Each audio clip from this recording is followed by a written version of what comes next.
Bonsoir tout le monde. Ce soir, on va faire une interview de Jean-Luc Clair. Alors personnellement, moi, je te connaissais pas. Euh, et moi, je t'ai découvert en 2007, 2008, 2009 Oui. via ton topic sur Forum Auto, donc qu'on appelle maintenant Caradisiac. Et c'est comme ça que j'ai découvert tout un tas d'anecdotes passionnantes. Et, euh, et j'ai découvert ta carrière. Moi, je connaissais pas. J'en ai parlé à mon père. Et puis, ouais, Jean-Luc Clair, oui, c'était Mhm. un grand pilote. Et voilà. Et je suis ravi d'être ce soir avec toi. Moi, je suis ravi que vous m'accueilliez parce que euh, ça a été effectivement le rallye plusieurs décennies de ma vie et j'ai pas oublié. Bonsoir Aimé, Donc, Olivier, bonsoir Olivier. Je te laisse bonsoir. poser la première question. Ouais, merci d'être là, Jean-Louis. C'est vrai que depuis quelque temps, on a ça en conserve et puis on n'avait pas réussi à concrétiser. Donc, des débuts en 67, moi j'avais 6 ans, tu vois, j'étais déjà en train de piquer les sports auto et les sports auto de mon père parce que l'échappement n'existait pas tout à fait encore. Début sur la 8 Gordini, bon, je vais dire comme tout le monde. Alors, il y a beaucoup de pilotes, bien sûr, qu'on connaît, qui ont commencé avec cette auto, mais bon, il y a eu des pistards reconnus, qui avaient des trajectoires bien léchées, des autos bien en ligne. On peut pas dire que ça soit ta spécialité, pas plus que celle de Jeannot, d'ailleurs, que j'avais cité. Vous êtes toujours par les portes avec vos engins. Alors, si mon père était encore de ce monde, il te dirait que c'est parce que ça tient à la route comme une savonnette dans un lavabo. Mais ces autos, elles permettaient d'aller super vite, même les toutes premières cadettes rallye. Alors, il y avait une disposition naturelle pour piloter comme ça, ou c'est ces autos qui t'ont amené à piloter de la sorte? Alors, c'est venu assez naturellement. Euh, la R8, par exemple, il fallait absolument pas sous-virer parce que c'était quand même une voiture qui avait tendance à sous-virer d'origine. Et il fallait vraiment anticiper et puis faire une sorte d'appel contre appel pour la mettre en dérive. Et c'est la façon de piloter que j'ai conservée. Sauf avec la toute première Opel Kadett Rallye 1900 qui était une voiture très rustique avec des lames de torsion à l'avant, il n'y Mhm. avait pas de ressort hélicoïdaux, etc. Et elle avait un tout petit autobloquant. Et celle-ci, elle ne permettait pas de se mettre en dérive. Parce que si on se mettait en dérive, la roue intérieure du virage se mettait à cirer et il n'y avait pas de D'accord. gain. Par contre, dès que j'ai eu des autos un peu plus puissantes et puis un peu plus sophistiquées, j'ai toujours conduit comme ça. C'était devenu naturel. Mhm. Ça a marqué plusieurs générations, hein. Oui, parce que bon, c'était assez spectaculaire. Mais je pense vraiment que je ne serais pas allé plus vite en corrigeant mes trajectoires, en élargissant Ouais. plus. J'avais besoin de ça pour aller vite, parce que ça me permettait de rentrer dans les virages beaucoup plus vite. Je savais faire aussi, hein. Je savais en Mhm. circuit, je savais prendre des trajectoires, etc. Mais mon, mon pilotage d'attaque, full attaque naturelle, c'était de pouvoir mettre la voiture en dérive. Mhm. D'accord. Ok. Donc tu as fait un rallye en copilote en Porsche, la Ronde d'Anjou 1970. C'était une seule fois. Tu as donc un seul rallye en copilote. Alors, Et c'est pas tout vas-y. à fait vrai. Ok.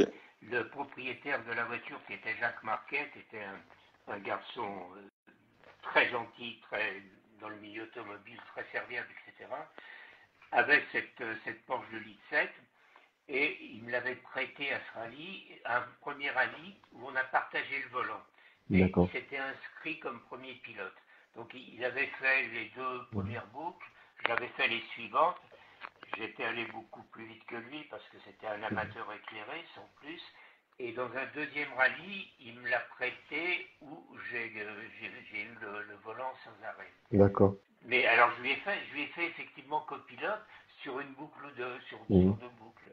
Mais c'était Mhm. pas mon truc, c'était. Ouais, en fait, c'est les résultats sur EWRC. J'avais noté celui-là en Et le, opposition à ce. et le Ouais. tout premier rallye de ma carrière, en 67, c'est le rallye de Picardie, où j'étais là coéquipier d'un neveu à moi sur une R8 1100 cette fois, même pas une 1800. Mais quand j'ai pu acquérir moi-même une auto, j'ai toujours piloté. Ouais. Alors on arrive, bon, Olivier. le Touquet 67, t'as ces deux saisons en R8 et il y a la première saison avec la cadette. T'as des souvenirs des confrontations avec Jeannot de cette époque-là, qui était aussi en Opel, qui arrivait en Opel aussi. Alors, absolument. Alors, Jeannot était en inter et moi j'étais en national seulement. Hein. Hein. Donc, on s'est rencontrés peu de fois, mais je comparais les temps qu'il réalisait en inter avec les miens. Et au tout début, j'étais légèrement derrière lui. La seule fois où je l'ai devancé assez régulièrement, c'était à la ronde du Vercors-Vivarais, que lui faisait donc en inter et moi en national. Et là, sur deux ou trois chronos de la ronde, je l'avais dévancé. Ce qui m'avait rendu un très très bon service, parce qu'à la fin en début 71, quand Opel Marseille s'est retrouvé sans pilote et a cherché un pilote, ils ont comparé les temps avec Jeannot et ils se sont rendus compte que si je gagnais tout avec beaucoup de marge en national, j'aurais pas été ridicule du tout en inter. Ça avait été le cas aussi avec un petit peu mon mentor. Il y a un garçon qui s'appelle Denis Gillet, qui était un garçon extrêmement rapide, qui a devancé Ferrier en R8 Gordini, groupe 1 dans les rallyes d'Elboff ou je ne sais plus lequel, qui était vraiment un garçon très très vite et qui faisait le trophée Opel Inter aussi en 70 en même temps que moi. Et au tout début de la saison, c'est lui un peu qui m'a initié à la prise de notes. C'était vraiment mon mentor, avec Alain Cudini. Alain Cudini m'a beaucoup aidé aussi quand j'ai commencé avec la R8 Gordini, donc encore avant. Et Denis m'a un peu expliqué comment on faisait les notes, etc. Et au tout début de l'année, si on reprend les classements des rallyes d'Anjou, des rallyes qu'on faisait par là-bas, Picardie, etc., il était régulièrement devant moi. Et à partir du rallye du Touquet, ça s'est inversé. Je l'ai assez régulièrement devancé. Et il ne comprenait pas trop, ça l'avait un peu chagriné. Et il avait demandé à essayer ma voiture parce qu'on avait le même préparateur. Et il avait eu l'honnêteté de me dire, Jean-Louis, ta voiture, elle n'est pas plus performante que la mienne. Vraiment, tu devrais pouvoir sortir du lot. Belle anecdote. Je voulais te demander aussi, dans la même question, qu'est-ce qui avait motivé le choix de l'Opel à l'époque, en sortant de la R8, justement, c'est ce trophée qui était un peu doté ou qui avait une dotation ou autre chose? Alors, moi, j'étais pas fortuné, hein, donc les 2 saisons en R8 Gordini, j'avais pu les faire de bric et de broc un petit peu. Et puis, on a eu connaissance de ce trophée Opel qui était relativement bien rémunéré, et surtout, on a vu que Jeannot, dès 69, avec cette voiture, faisait des bons résultats. Il avait commencé, lui, hors trophée Opel, à rouler sur une cadette. Et en Europe, un petit peu partout, et surtout en Suède, les Suédois étaient très utilisateurs de cette voiture, on s'est rendu compte qu'elle n'était pas ridicule, qu'elle faisait des bons chronos. Donc c'était un petit peu un coup de poker, parce qu'on ne savait pas comment elle allait se comporter sur le bitume du championnat de France ou du critérium national des rallyes. Mais très vite, elle a été extrêmement compétitive. D'accord. Et dans mon cas, j'ai gagné donc le trophée Opel national, mais ça m'a permis de faire un petit pécule parce que les gens de chez Opel n'avaient pas envisagé que cette auto pouvait faire des scratchs.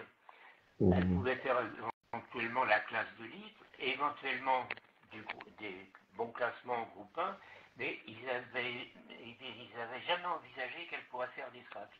Et moi, j'ai gagné 11 fois le groupe, et j'ai fait 3 scratchs avec. Ça veut dire que en plus des primes des D'accord. organisateurs, je me suis fait un petit pécule qui m'aurait permis de faire la saison 71 en inter en pur amateur. Et Mhm. j'avais racheté la voiture de Titi Greder, la groupe 1 avec laquelle il avait participé au Monte Carlo 71. J'avais racheté cette auto avec l'optique de faire une saison inter en amateur en limitant beaucoup les épreuves parce que j'avais pas de fortune personnelle. D'accord. Ok. Et Merci. c'est donc là qu'Opel Marseille, ayant un pilote qui s'appelait Claude Henry, qui était un très bon, mais qui a dû renoncer à la saison 71 parce qu'il a été appelé dans le cadre de son boulot à d'autres fonctions et il n'avait plus la possibilité de courir. Ils ont été pris un petit peu au débeauté. Donc, ils m'avaient remarqué donc, à ce Vercors-Vivarais. Ils m'ont appelé en me demandant si je voulais faire la saison pour eux en 71 avec un Mhm. statut de semi-professionnel. C'est-à-dire qu'ils prenaient Mhm. tout en charge, les engagements, la préparation de la Ah, voiture. c'est parti comme Mais ça alors. ouais, voilà, j'avais pas de salaire, j'avais une part des primes d'arrivée, etc. Mais tout était payé et ça me convenait vraiment très très bien parce que je continuais à travailler au CEA, au commissariat à l'énergie atomique, et Mhm. avec eux, j'ai fait 7 saisons comme ça, en montant de gamme avec des Ascona Groupe 2, la Cadette GTE Groupe 4, etc. C'est parti comme ça grâce au D'accord. trophée Opel. C'était pas compliqué avec le boulot de gérer le boulot à côté? Comment? Est-ce que c'était compliqué de gérer le boulot à côté entre les rallyes? Donc, Alors, tu faisais entre 15 euh, et 17 rallyes par an. Au début, c'était extrêmement compliqué, les 2 premières années, parce que je prenais tous mes congés pour reconnaître. J'avais une vie familiale aussi, j'étais père de famille. J'avais la chance de pas dormir beaucoup. Ça veut dire que quand je rentrais dans la nuit du dimanche au lundi d'une épreuve, j'étais au laboratoire le lundi matin. Mais euh, au sein de ce commissariat à l'énergie atomique, il y avait un comité d'entreprise qui était très riche parce que c'était basé sur la base salariale, où il y avait une section foot, une section handball, et il y avait une section automobile. Et les gars qui faisaient partie de cette section automobile ne faisaient que des rallyes de cartographie, des choses comme ça. Et moi, j'ai fait dès la Gordini, j'ai fait du national. Donc sur ma voiture, il y avait Association Sportive CEA. Et quand ça s'est mis à bien marcher, via ce comité d'entreprise et le club auto, ils m'ont obtenu un statut d'athlète de haut niveau. Parce qu'on avait un statut de pseudo-fonctionnaire. Et ce statut m'a permis de prendre des congés sans solde. Alors, je n'étais pas payé quand je partais, mais de prendre des congés sans solde à volonté pour Mhm. participer au rallye. En échange de quoi, il y avait une revue interne, donc je faisais un compte rendu, etc., etc. Mhm. Et ça a été très important. Sinon, j'aurais dû choisir plutôt entre mon activité sportive automobile et ma Mhm. profession. Bien Les sûr. deux, avec les congés, parce que j'étais salarié, hein, j'étais pas à mon propre compte, donc, mais ce statut m'a vraiment beaucoup servi. Mhm. Ok. Et du coup, ce statut chez Opel, tu as eu tout. Bon, j'ai remonté, bon, il y a la 1900 SR, il y a l'Ascona Groupe 2, la célèbre. Euh, Après, la Cadette Groupe 1, la Groupe 4 qui a déçu beaucoup de monde à La, l'époque. la Même une groupe 4, Commodore GSE, ouais, la ouais, groupe 4 vient Commodore. avant la groupe 1. Ah ouais. Et tu avais, bon, il y a eu des préparateurs différents, si j'ai bonne mémoire, mais euh, Opel, il te faisait des conditions à force, il te faisait des conditions de pilote officieux, entre guillemets, ou c'était vraiment la débrouille, Non, même avec les grosses groupes 4. Opel étant une filiale à l'époque de General Motors, ne- ne- n'avait pas la possibilité de faire de la compétition, où que ce soit en Europe. Et le GM États-Unis ne faisant pas de compétition, déniait le droit à Opel France, Italie, etc., de faire de la compétition. Ce qui veut dire, c'était le cas partout, en Allemagne, en Hollande, en Italie, en France, la façon de procéder des importateurs Opel qui souhaitaient que leur modèle se montre en compétition, en fait, travaillait avec des concessionnaires, et c'est le concessionnaire qui faisait la compétition, et Opel se faisait facturer par ce concessionnaire avec un libellé de prestation de service qui ne mentionnait pas que c'était en compétition. Donc moi, au début, ça a été Opel BP Marseille, de 71 à 76, qui facturait à GM France des opérations de promotion sans spécifier de quoi il s'agissait. Et c'était le concessionnaire, Opel BP Marseille dans mon cas, qui me faisait courir. Ça a été le cas pour Christian Dorsch avec Opel Manosque, avec David à Opel Manosque, dont tu as peut-être entendu parler. Et en Allemagne, c'était l'Euro-Handler Team. Euro-Handler Team en allemand, ça veut dire le team des concessionnaires.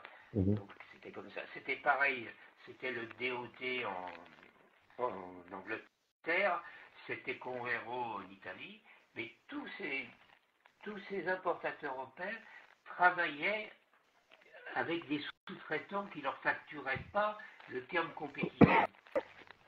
Alors que c'était connu au sud de tout le monde, mais compte tenu des statuts de ces gens-là par rapport à GM, ça passait, parce que c'était pas de la compétition.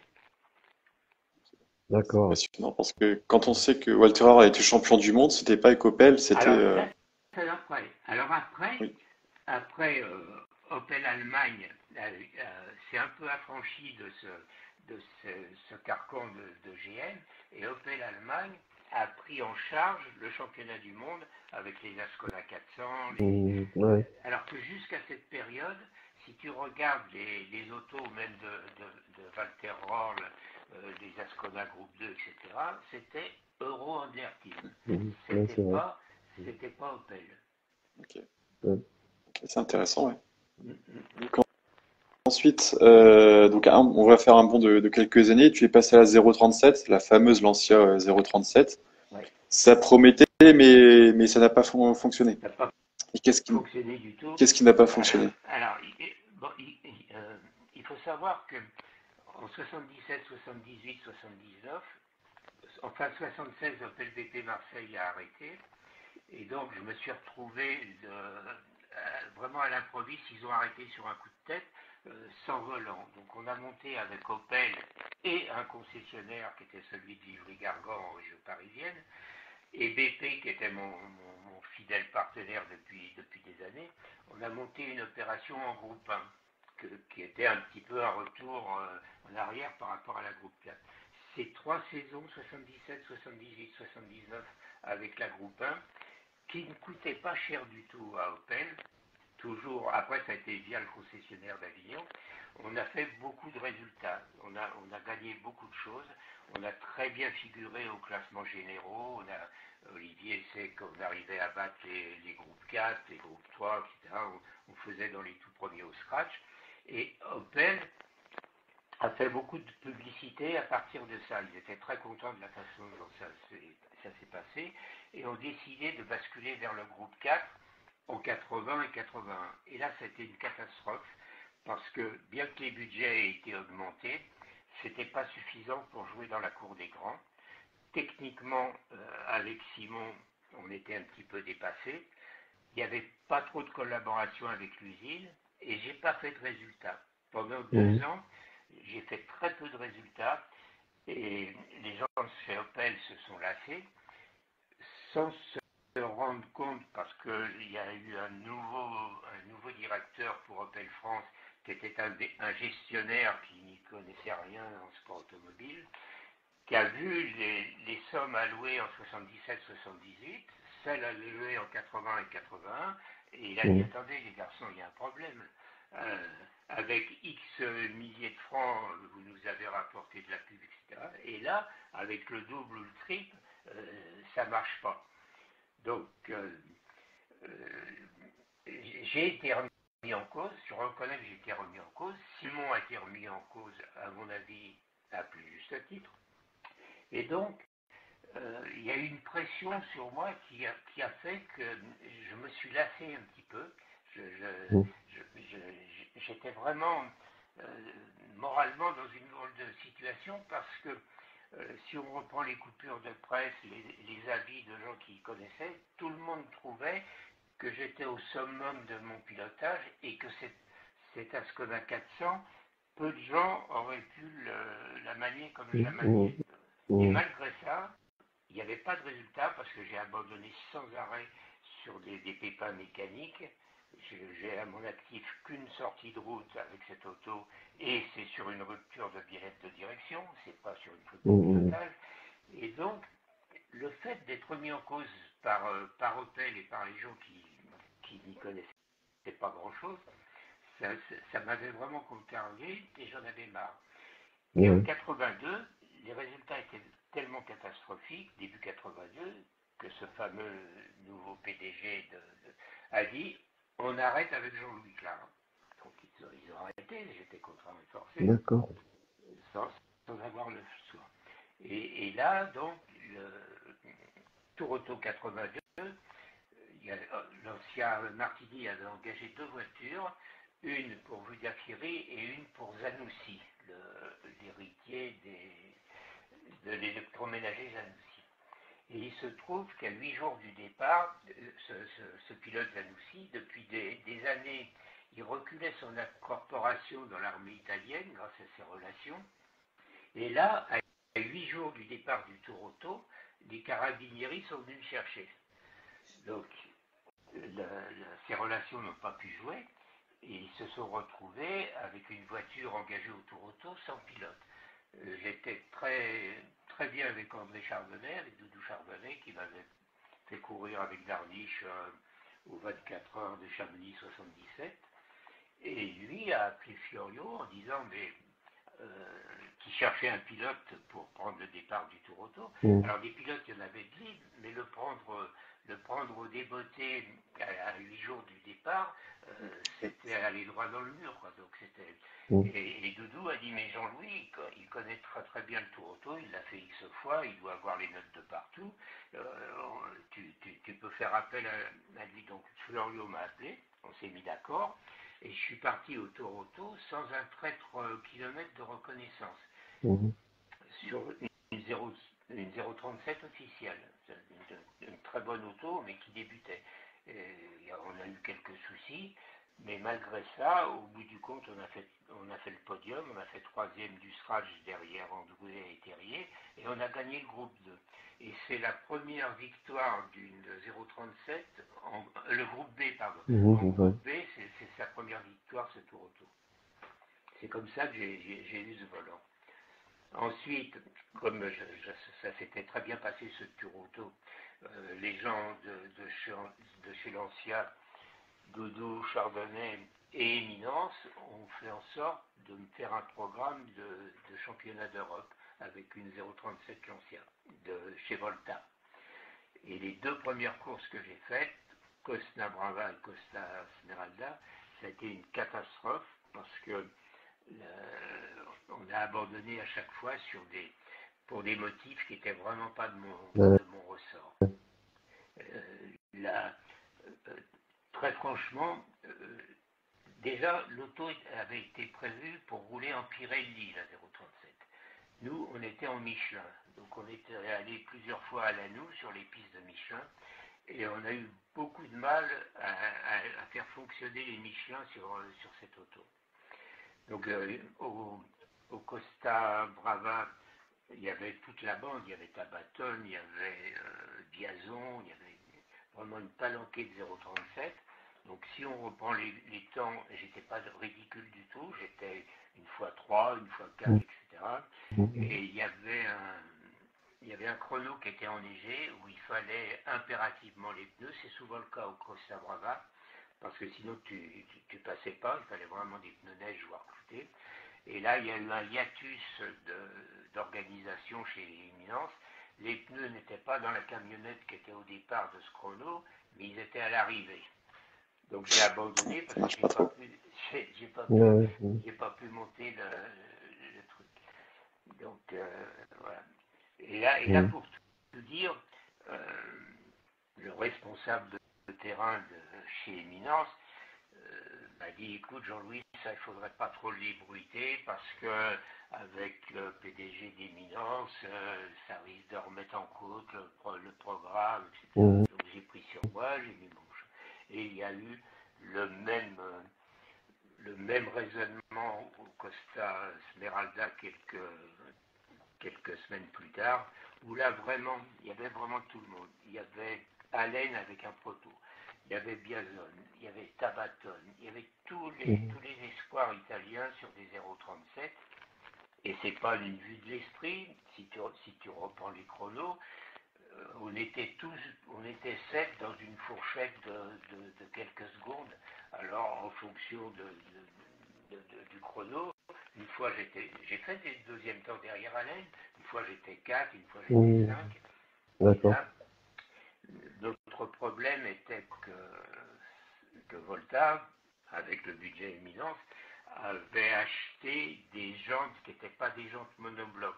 C'était des jantes avec le moyeu et le flasque. Et ces jantes perlaient. Je perdais de la pression sans arrêt. Dès qu'il y avait un chrono un peu long, je perdais de la pression. Et pour finir, une jante, la flasque s'est désolidarisée du moyeu. Elle est partie et je suis sorti. J'ai tapé, j'ai abandonné. Donc là encore, je ne m'estimais pas responsable, mais il y avait un état d'esprit qui voulait que les debriefings soient vraiment très orientés et ne surtout pas mettre en cause l'organisation pour faire. Donc après ces 2 courses, ils m'ont dit on arrête, donc on a arrêté. Et moi, ça avait ajouté à mon mal-être. Donc ça a été presque un soulagement. Tu vois, je n'ai pas essayé de rebondir. J'ai dit bon les mecs, vous voulez plus de moi, ça marche pas bien. Je passe à autre chose. Donc j'ai voyagé je reconnais sincèrement que j'étais aigri, que ça m'avait peiné et que j'ai occulté le sport automobile pendant de nombreuses années. J'avais gardé des contacts avec des bons copains comme Samy, comme Jean-François Fauchil, mais je me suis désintéressé du sport automobile. Je ne suivais plus le championnat, je ne suivais plus. Mais ce qu'il faut savoir aussi, c'est qu'après moi, quand ils se sont refait un peu une santé avec Volta, ils ont engagé Zanussi, qui a fait 2 courses avec eux. 2 courses catastrophiques. Au bout des 2 courses, ils l'ont éjecté. Et ils ont pris Bernard Darniche, excusez-moi du peu, c'est quand même pas un débutant, pour le Tour Auto 83. Et si tu reprends, là il y a encore des traces dans l'équipe, etc. Dès le départ, Bernard a dit, cette auto, elle va pas. Elle va pas. Et il était vraiment pas dans le coup. Hein. Il faisait des 5-6e temps derrière les R5 Turbo, derrière Jean-Claude Androuet, bien sûr, derrière tout le monde. Et ils l'ont cassé. Les gens de chez Eminence ont cassé Bernard Darniche en disant il relève d'un accident, il avait eu un accident avec une on en a parlé ensemble. Ouais. Et ils l'ont cassé en disant ouais, il n'a pas retrouvé tous ses moyens, il n'y comprend rien, etc. Et pareil. Et là, à partir de ce moment-là, l'ancien Eminence, ça a été terminé. Ils n'ont plus rien fait après. Donc, voilà, moi, encore une fois, j'étais vraiment très peiné, ça m'avait un peu atteint le moral et j'ai préféré penser à autre chose. J'ai pas cherché à retrouver une équipe ou des opérations ponctuelles et tout. J'ai vraiment coupé avec le milieu. Bon, on va remonter sur une période un peu plus sympa. Alors, la cadette GTE, la groupe 1, ça fait énormément de rallye avec cette auto.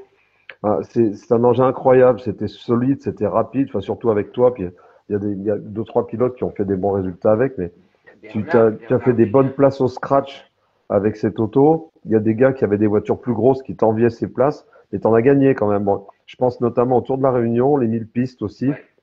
Euh, qu'est-ce- Quel souvenir tu gardes de ces deux épreuves particulières et de ces deux victoires scratch avec la groupe 1? Alors, les 1000 pistes, c'est une des épreuves que je peux classer dans le top, dans le top 5 des moments les plus intenses pour moi, les plus en compétition automobile. C'est un des rallyes qui m'a vraiment, qui m'a vraiment marqué parce que j'avais peu d'expérience de la Terre. J'avais fait quelques trucs sur Terre dans le cadre de rallye, mais vraiment très très limité. Et là, euh, même quand il y avait encore Terrier, il y avait Chasseuil, il y avait tout Mhm. le monde, j'étais vraiment pas ridicule.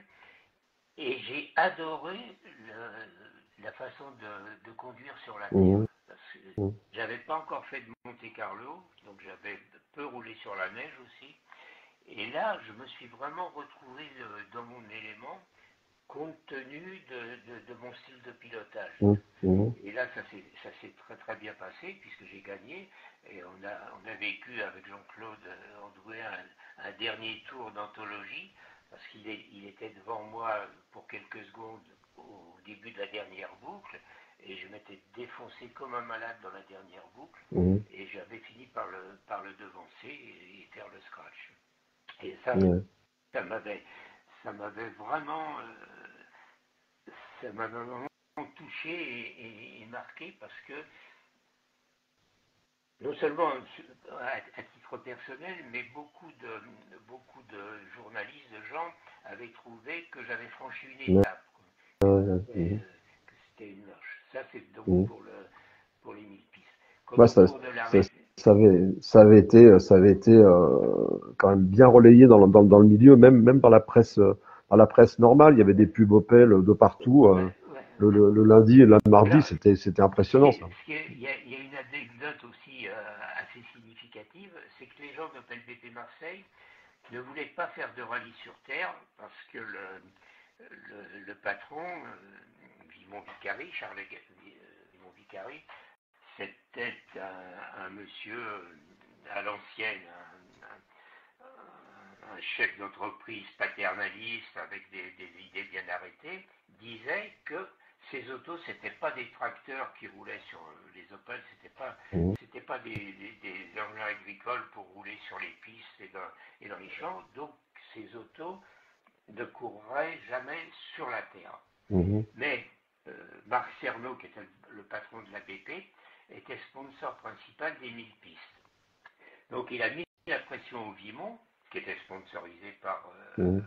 par BP aussi, en leur disant, attendez messieurs, faites un effort, participez aux 1000 pistes, même si c'est de façon symbolique, mais l'écurie qui porte mes couleurs, Opel, BP et Marseille, se doit d'être aux 1000 pistes. Ouais, c'est clair, hein. Donc contraint et forcé, ils ont sorti une voiture d'origine du parc, ils l'ont maquillée avec les couleurs BP, ils ont mis quand même des ressorts durs, des amortisseurs, des plaquettes dures, mais elle n'avait aucune préparation spécifique. Mhm. C'était vraiment une voiture d'origine, vraiment pour, euh, pour être présent en se doutant bien qu'au bout de quelques kilomètres sur la terre, surtout à Cangelers, ce qui était assez difficile, Mhm. elle casserait ou elle abandonnerait, mais Mhm. ils auraient fait plaisir à Cerveau. Et il se trouve qu'on a gagné. Donc eux déjà Mais, en sont parvenus, et les gens de peine non plus ont dit attendez, cette voiture elle a coûté peanuts, presque rien, elle engage beaucoup, et elle gagne, c'est fabuleux. Donc ils ont eu un retour sur investissement qui était mhm. inespéré. Quoi. Et, Mais c'est qu'à et à, à l'époque, personne croyait qu'elle était d'origine, cette voiture. ah ben, je peux t'assurer qu'elle était d'origine, Oui. d'autant plus que vous connaissez certainement le fameux guet dans le chrono. Là. Et dans le tour de reconnaissance, ils avaient enlevé devant la boîte à air, il y avait un cache qui évite de prendre les graviers, les choses comme ça. Et eux, pour forcer l'entrée d'air, ils avaient enlevé ce cache. Et dans le guet, j'ai pris de l'eau, j'ai rempli un cylindre, et j'ai tordu une bielle. Donc j'ai cassé le moteur dans le guet. Le moteur de la voiture, mais qui était aussi un moteur d'origine.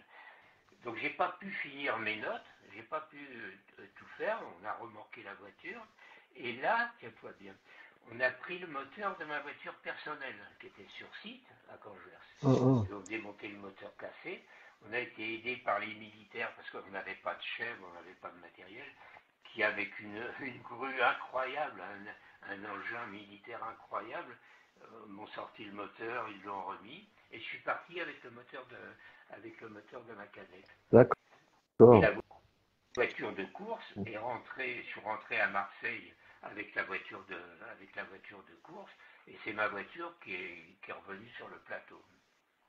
Et ça, je me rappelle, tu l'avais raconté quand je t'ai connu il y a un peu plus de 10 ans sur le forum, là, où tu avais dit que tu étais rentré avec la voiture de course de série après les 1000 pistes. Moi, je l'ai fait les 1000 pistes. J'ai jamais réussi à finir. D'avoir rentré la voiture de course avec après cette course-là, je parle à la route, c'était exceptionnel, ouais, effectivement. Exceptionnel, mais bon, il n'aurait pas fallu avoir à faire 200 ou 300 km. Oui, je pense quand même. Ouais. Et la Réunion? D'ailleurs, l'année suivante, ils avaient été tellement enthousiasmés par ce résultat que j'ai refait les 1000 pistes avec une groupe 1 aussi qui avait été beaucoup plus préparée. Et là, j'ai abandonné dans le premier chrono avec une fuite conséquente sur le carter, malgré le protège carter et tout. Donc, tu vois, il y a un facteur chance aussi. Oui, certainement. Ouais, Jean-Louis, le Tour de la Réunion avec une groupe 1 aussi. Donc il y avait des sacrés clients quand même sur ce rallye. Puis c'est typique goudron et c'est accroché aussi, accrocher une première place, c'est quand même pas rien. Alors, je l'avais fait l'année précédente, j'avais abandonné tout de suite, et là, les gens qui nous faisaient venir, la famille Dadar, l'importateur Opel, avaient fait en sorte que la voiture soit au top et avait fait venir Simon.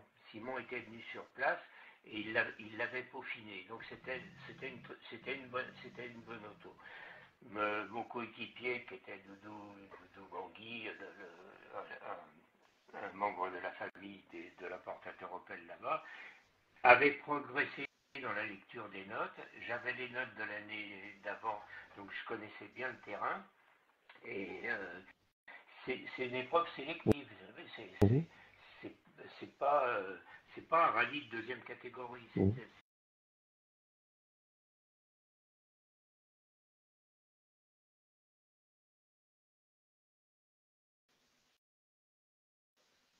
Radiotype avec une R5 groupe 2 et on s'était tiré la bourre tous les deux. Ça veut dire que c'était pas une victoire à la petite semaine. Ça avait été chaud entre nous et je l'avais devancé. Donc c'était un très bon souvenir, d'autant plus que l'accueil des Réunionnais était vraiment fabuleux parce que vous étiez sur cette île, vous étiez un peu coupé de tout. Et un événement comme celui-là qui faisait venir des gens de la métropole, on était vraiment traités comme des rois, qu'on était accueillis, ça avait un succès dans la presse et tout. Au niveau ambiance, c'était assez fabuleux aussi. C'est toujours un rallye très populaire d'ailleurs maintenant. Donc là, on va revenir à ta période VHC. Donc depuis quelques années, tu as repris donc la compétition avec des bons résultats sur des autos très disparates. Est-ce que tu pourrais nous en dire un peu plus et comment tu es revenu à la compétition et puis un peu ton actu. Alors, donc quand j'ai arrêté en 82, j'ai vraiment coupé les ponts et je suis revenu par le web parce qu'à l'hôtel que je gérais, j'ai un petit neveu qui a pianoté sur l'ordinateur de l'hôtel, qui a pianoté mon nom sur Google, et il est arrivé sur Forum Auto. Et sur Forum Auto, il y avait un topic qui parlait des Opel, et le sujet de discussion, c'était que les Opel actuels, c'était en 2005, 2006, étaient des voitures de paysans absolument pas performantes, etc., etc. Et un garçon disait répondait à ces gens qui dénigraient les Opel, mais vous devez être bien jeune parce qu'il y a quelques années, ces autos étaient omniprésentes dans les rallyes, dans toutes les catégories, et notamment en groupe 1, où un extraterrestre du nom de Jean-Louis Clar a remporté un nombre incalculable de victoires, et donc c'était vraiment des autos sportives. Donc moi, en lisant ça, j'ai dit, tiens, celui-là, il n'a pas oublié. Je me suis inscrit sur Forum Auto et puis je lui ai envoyé un petit mot de remerciement en lui disant vous avez vraiment une très bonne mémoire parce que c'est loin tout ça. Et après, il m'a répondu en message privé et tout en disant mais vous êtes vraiment Jean-Louis Clar? J'ai dit oui, mais on se demande tous ce que vous êtes devenus.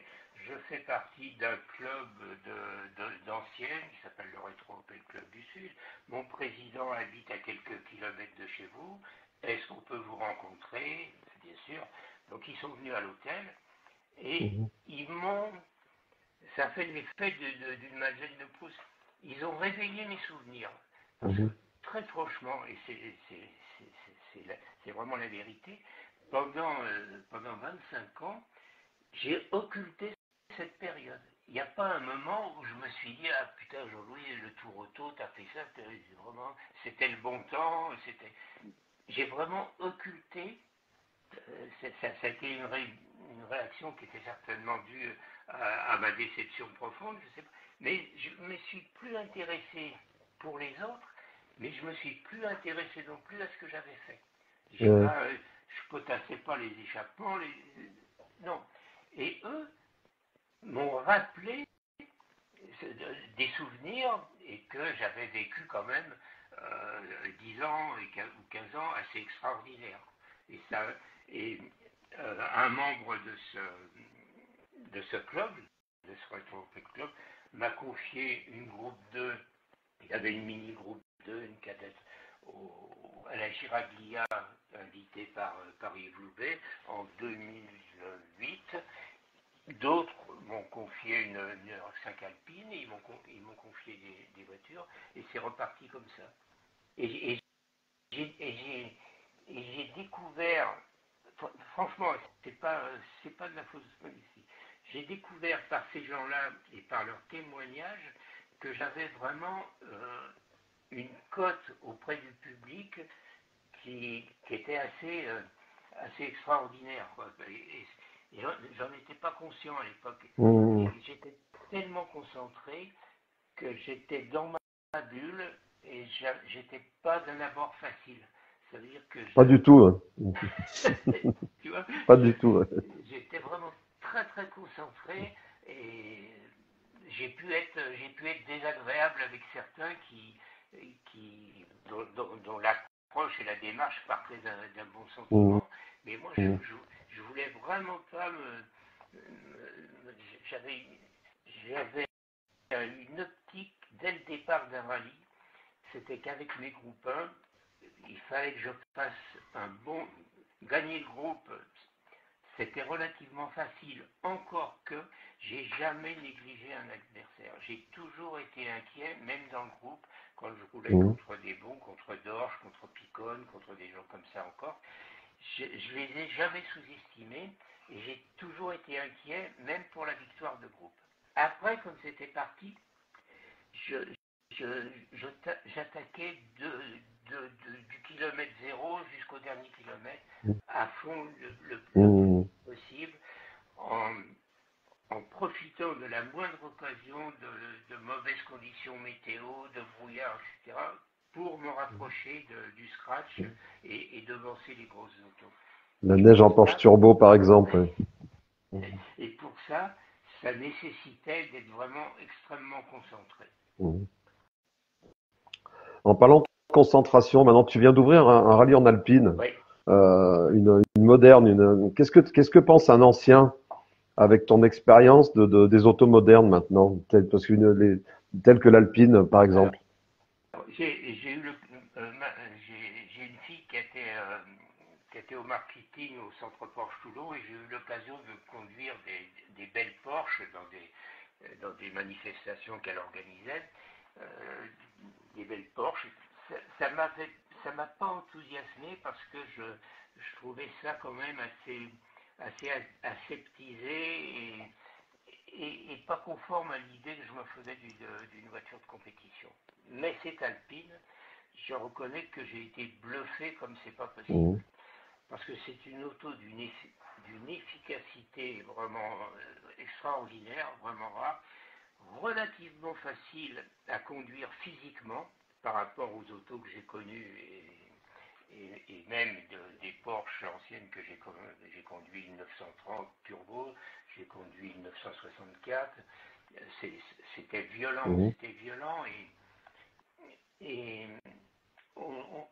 j'avais, comme il n'était pas question de casser ces voitures, mais vu que j'avais la possibilité de piloter, de conduire vite, avec toujours un souci de dire, elle risque de me surprendre, je risque d'être dépassé. Avec la berlinette, j'ai jamais eu ce sentiment. Mhm. Je l'ai trouvé extrêmement facile à conduire physiquement et à piloter relativement vite. Alors je comprends bien que pour aller chercher les derniers dixièmes, des gens comme Manu Guidou, c'était Scroberg, etc., ça doit poser d'autres problèmes. Mhm. Mais là, dans le cas d'une ouverture en pilotage, je vais dire à 90% de ce que je saurais faire, j'ai trouvé ça d'une efficacité Mhm. et d'une facilité hors du commun.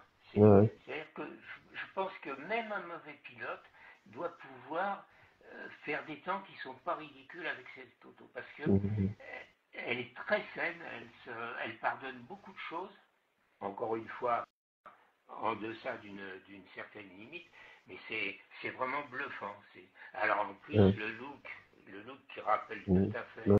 celle de la berlinette, c'est vraiment un très très beau jouet. Et Non, c'est vrai. ça J'aime m'a bien cette auto. ça m'a réconcilié un petit peu avec le moderne. Et j'ai mieux compris que les pilotes de la jeune génération puissent prendre du plaisir en pilotant ce type d'auto. Ouais. C'était quelle version de l'Alpine du coup? Comment? C'était quelle version de l'Alpine? C'est une RGT ou une version de série? Une ES, une ES. Une S, ok, d'accord. Une ES avec le bouton sport, c'est fabuleux quand on enclenche ce bouton.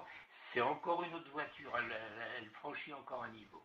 Elle était vraiment très très agréable à conduire.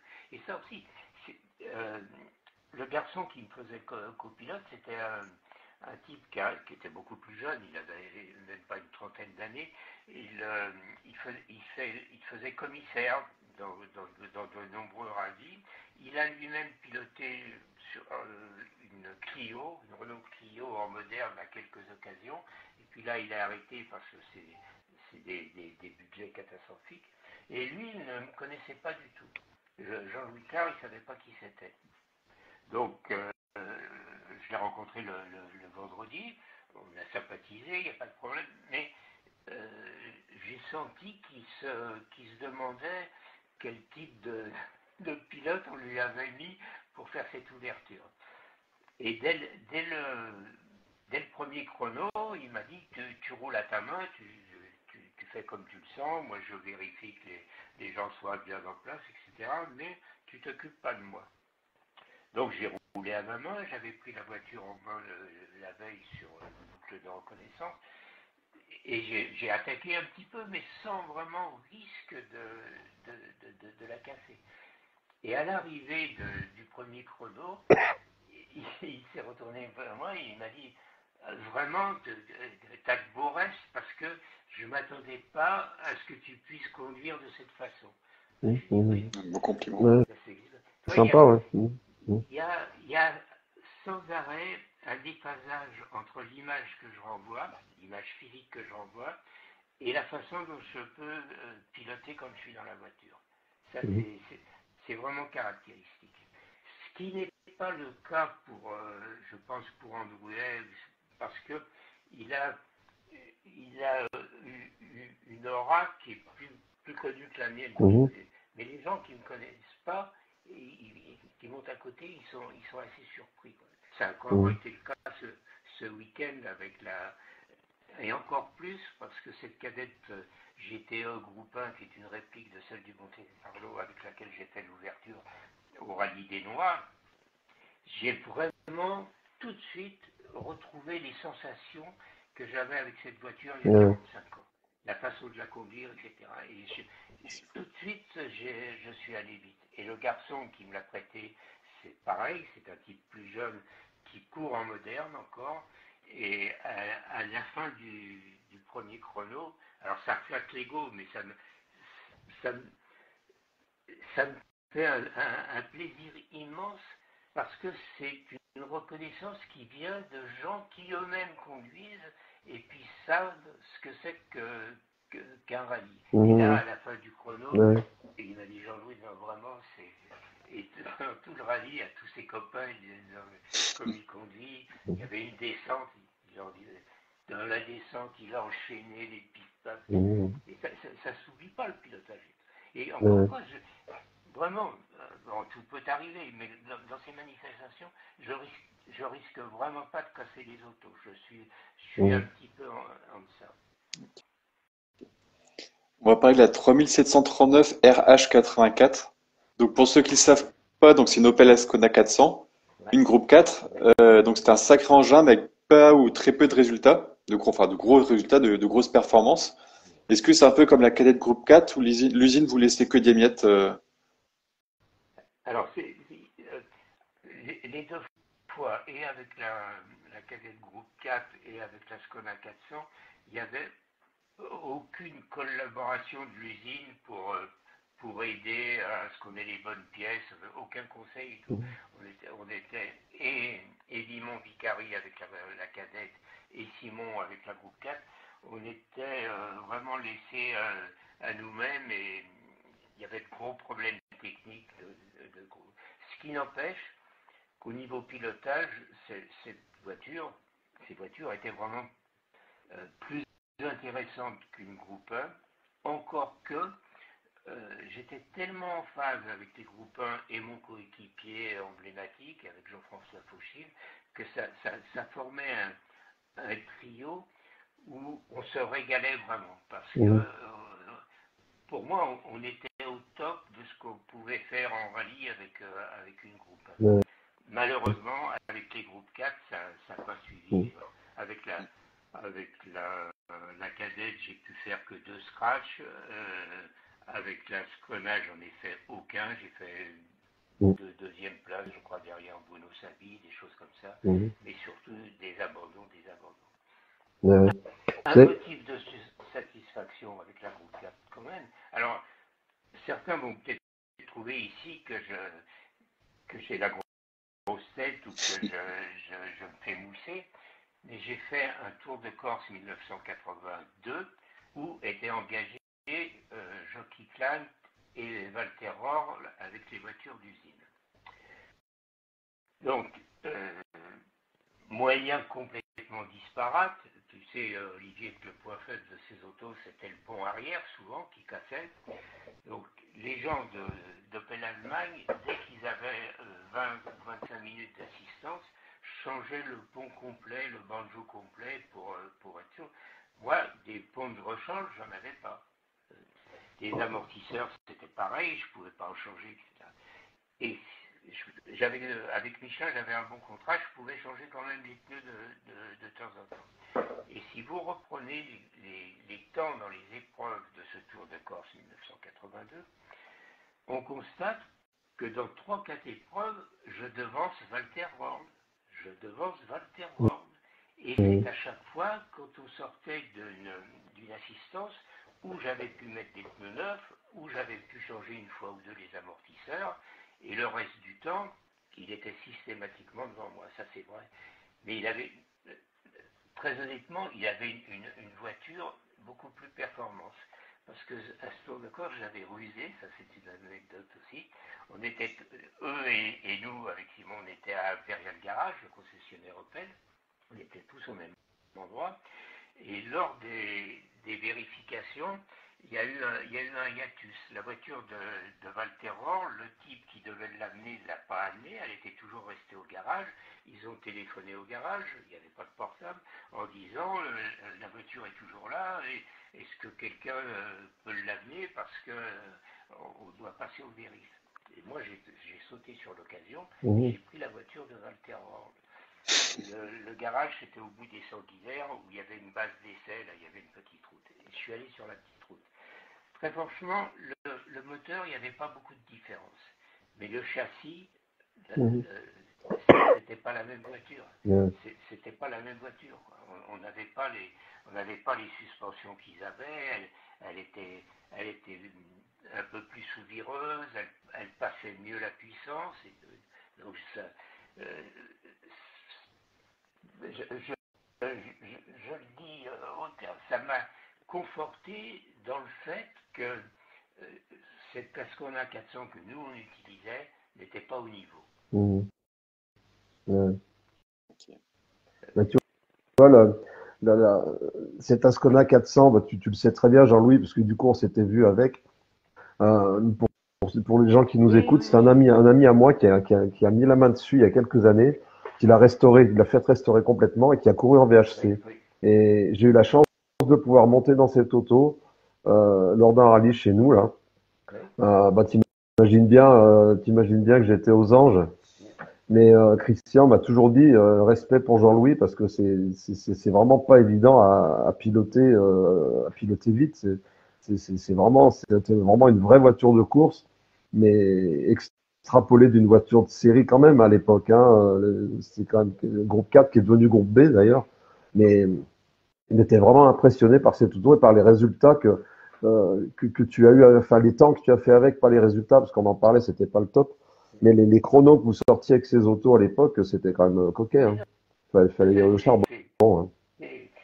C'est pour ça que ça explique un petit peu que j'ai quitté le milieu vraiment très déçu et très blessé. J'ai été blessé.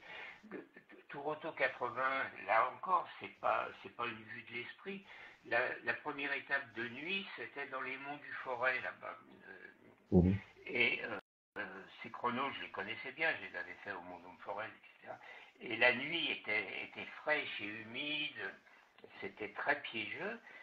Et tu reprends les chronos de cette première étape, j'ai devancé tout le monde. J'étais en tête du Tour Auto. Dans les 5 premières spéciales, j'étais en tête. Et après, quand on est allé dans des épreuves plus rapides, ben, tout le monde m'a devancé. Et c'est à ce Tour Auto que j'ai fait ma seule sortie de route avec cette voiture. J'ai cassé une rotule de suspension avant dans le Moulineau en Trègue à 140 à l'heure. Je l'ai détruite. Mais voilà, alors, c'est peut-être pas très bien de le rappeler, ça, mais j'ai été déçu et blessé parce que mon fort intérieur, et d'après beaucoup de témoignages, j'étais au top et les circonstances ont fait que c'est parti en autre boudin et que j'ai arrêté ma carrière. Et comme souvent en sport, il faut être au bon endroit au bon moment. Exactement. Ok, donc alors, j'ai une part de responsabilité parce que on peut dire aussi que j'ai baissé les bras un peu vite et que j'aurais dû m'accrocher et puis chercher à rebondir. Mais franchement, j'étais blessé. On va revenir donc tout récemment à 2023. Donc tu as été invité à Angoulême et tu as été ouvert donc au Noix de Firminy. Donc les 2 derniers week-ends et donc c'était donc à Angoulême c'était en cadette pardon. Qu'est-ce que tu en penses de ces expériences donc entre 2023 et ton époque? Alors, les remparts d'Angoulême, j'ai découvert, je connaissais par la presse, mais j'ai découvert l'épreuve en live l'année dernière, et c'est vraiment un événement extraordinaire. Par le plateau réuni, la qualité des voitures, mais surtout par l'ambiance, ce centre-ville d'Angoulême historique, pendant 3 jours, est phagocyté par les autos anciennes et vit à l'heure des autos anciennes sans que personne ne trouve à y redire. Il n'y a pas de barrière, il n'y a pas de rubalise, il n'y a rien du tout. Le public est en contact des Bugatti, des autos. L'an dernier, il y avait alors je ne sais pas quelle était la marque de cette voiture ancienne, je ne suis pas un spécialiste, mais il y avait un gars qui était sur le trottoir devant l'hôtel, devant son hôtel, et il avait tout démonté. Il y avait des chaises, des pignons, il faisait sa mécanique sur le trottoir avec une foule qui photographiait, etc. Donc une convivialité incroyable et une organisation hors pair, parce que le jour de la course, le dimanche, ça tourne quand même de 8 heures à 18 heures. Il n'y a pas un hiatus, ça s'enchaîne, ça s'enchaîne. Et ils arrivent à réunir un plateau.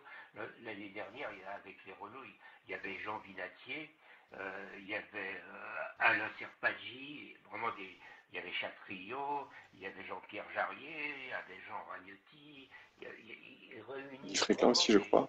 des tops. Ouais, c'est fabuleux. Et cette année, c'était sympa aussi. La météo était un peu moins bonne, mais je me suis régalé parce que l'an dernier, j'avais une Commodore, une réplique de la voiture qu'avait utilisée Titi Grader au Toronto 71.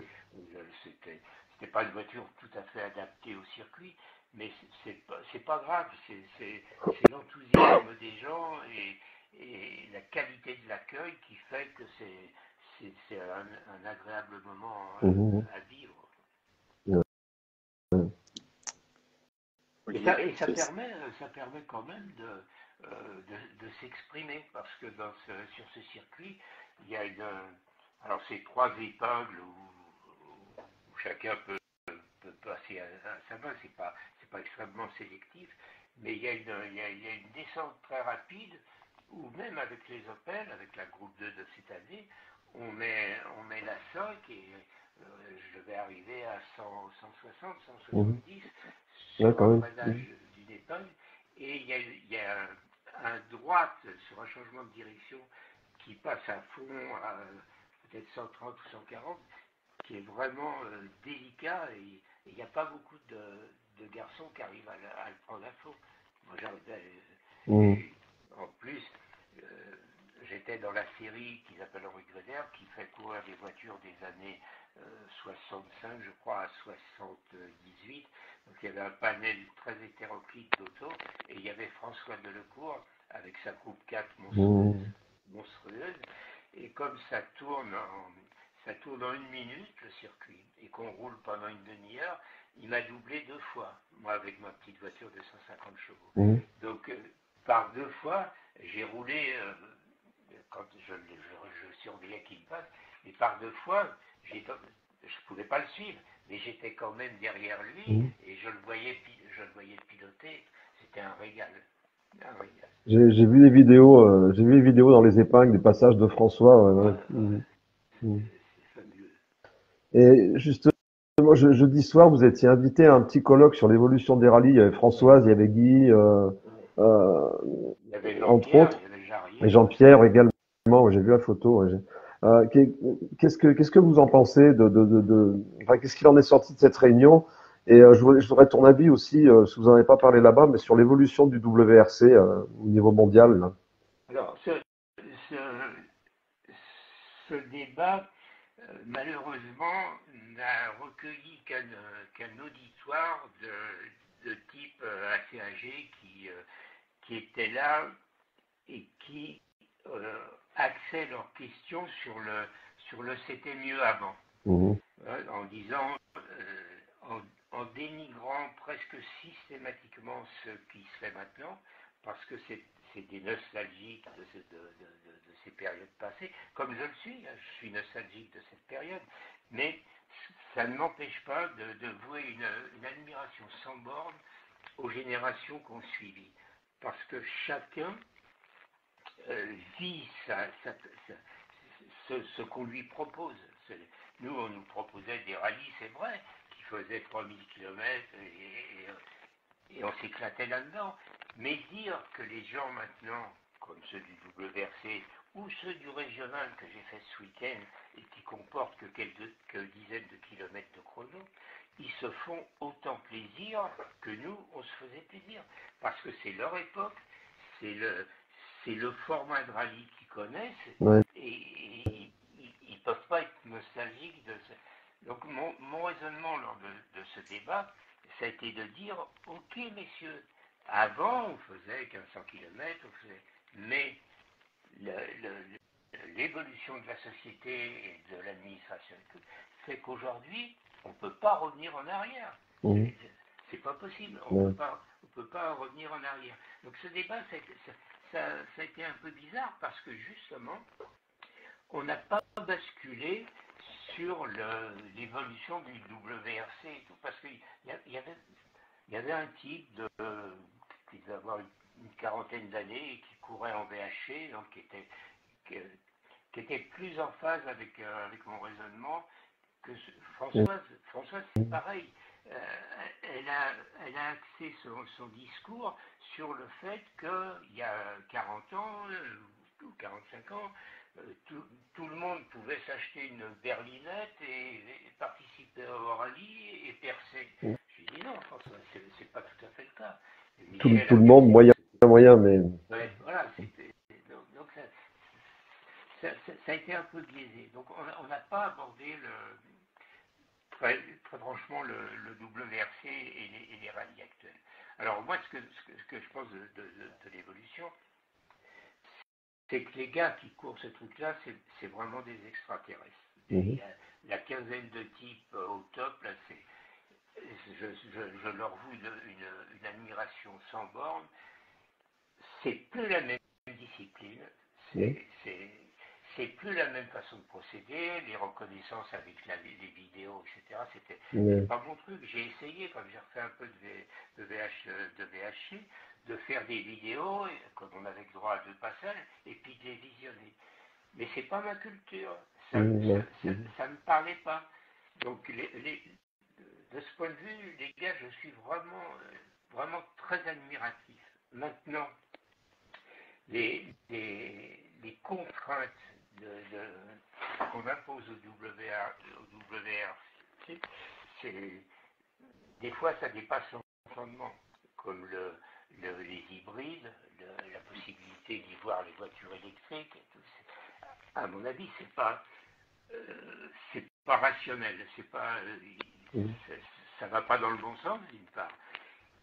Mais moi, je pense que je connaîtrais pas les rallyes de championnat du monde avec des voitures électriques. Je pense que les thermiques en compétition ont encore un bel avenir devant eux.